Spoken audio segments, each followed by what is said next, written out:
Tout compte fait avec Eric Revel. Bonjour Eric. Bonjour Patrick, bonjour à tous. Venons-en à l'égalité homme-femme. Au niveau des rémunérations, le Parlement a adopté un texte hier pour qu'il y ait davantage de transparence. Oui, le Parlement européen. Oui. Quel est le constat en Europe et où se situe la France en matière d'inégalité salariale ? Écoutez, en Europe, les femmes gagnent en moyenne 13% de moins que les hommes. La France est au-dessus de cette moyenne avec un écart quand même de 16% entre les rémunérations des hommes et celles des femmes.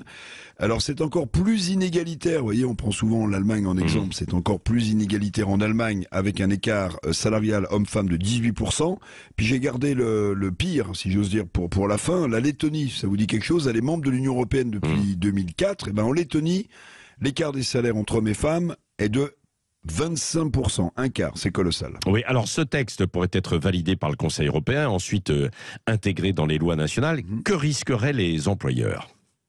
Alors d'abord, la surveillance de ces écarts de salaire concernera, au terme de cette directive européenne, les entreprises de plus de 100 salariés qui seront tenues de publier un index, ça vous dit quelque chose, un index des écarts de salaire. Alors si l'employeur ne peut pas justifier, écoutez bien, un quart de 5% ou plus, vous voyez on en est loin, 5% ou plus des salaires hommes-femmes d'ici 3 ans, eh bien l'employeur devra s'en remettre à une discussion avec les représentants du personnel et les syndicats. Et attention, c'est prévu dans la directive européenne, l'employeur s'exposera à des amendes de la part de son gouvernement national et une victime, c'est prévu dans la loi européenne, de discrimination salariale pourra demander par la loi une indemnisation. Vous voyez que d'ici 3 ans, les écarts salaires entre hommes et femmes seront très surveillés et donc sans doute très sanctionnés le cas échéant. Oui, c'est ça. Alors quand on parle égalité salariale homme-femme, c'est un vieux serment de mer, Eric Revel.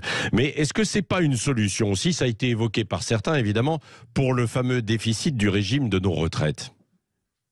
Eh bien oui, c'est un point essentiel, parce que si cette directive européenne sur l'égalité salariale homme-femme est transposée d'ici 3 ans, dans notre loi, dans la loi française et puis les autres, on sera on sera en 2026, c'est-à-dire pas très loin de l'année de la clause de revoyure sur les retraites. Et oui, on sait que même si la loi actuelle sur la réforme des retraites est promulguée, il faudra remettre l'ouvrage de notre système par répartition sur le métier du dialogue social. Et cela en 2026-2027, c'est déjà prévu.